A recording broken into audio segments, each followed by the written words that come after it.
Halloween, épisode 6, Cliffhanger. En TW, on retrouve mention de sang et surnaturel.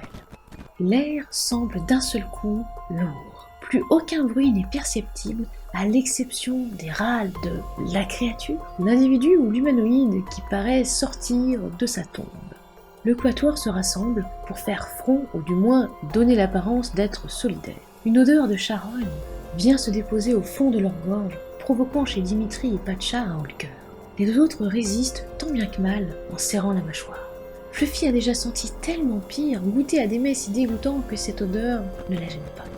Quant à Axel, avant de travailler dans les champs, il ramassait les urines et sels des cristalliens 3 fois par jour, de l'aube au crépuscule. Sans vouloir être chichi-pompon, Patcha gratte l'épaule de Fluffy pour l'inciter à aller parler à l'inconnu. Elle lui lance un regard si noir qu'il ravale sa salive. Piqué par l'adrénaline, ou l'inconscience, Dimitri s'avance, tend sa main pour attraper celle d'un être humain.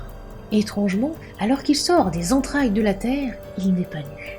Non, il est habillé de vêtements sombres, vêtu d'une longue cape. Cape qui le dérange d'ailleurs au moment de se redresser devant les jeunes gens. Merci, l'ami. Prononce-t-il d'une voix grave et ferme. Dimitri lâche un pas de quoi à peine audible.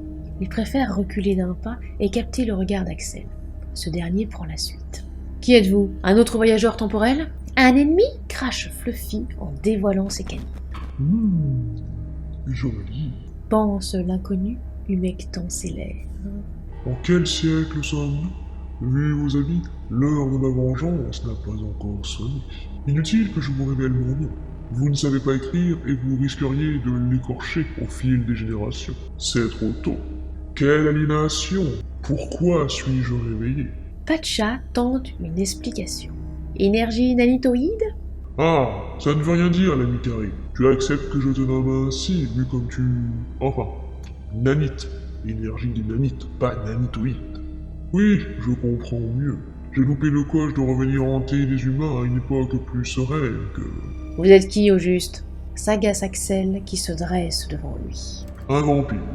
Ils n'ont aucune réaction. Je suis presque mort, pas tout à fait en vie, et j'ai besoin de sang pour vivre. Je me sens desséché.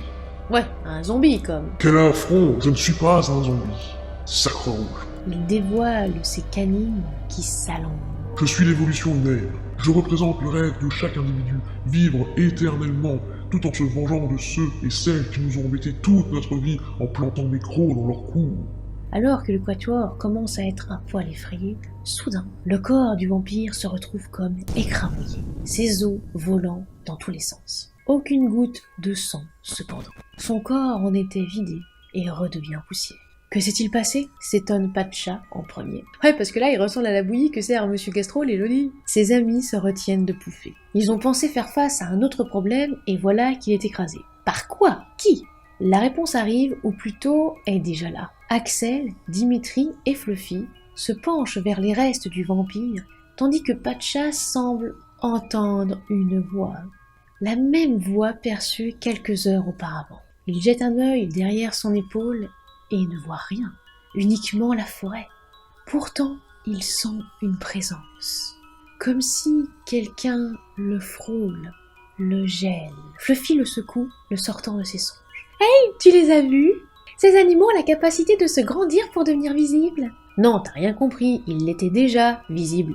Là, ils sont juste géants, quoi.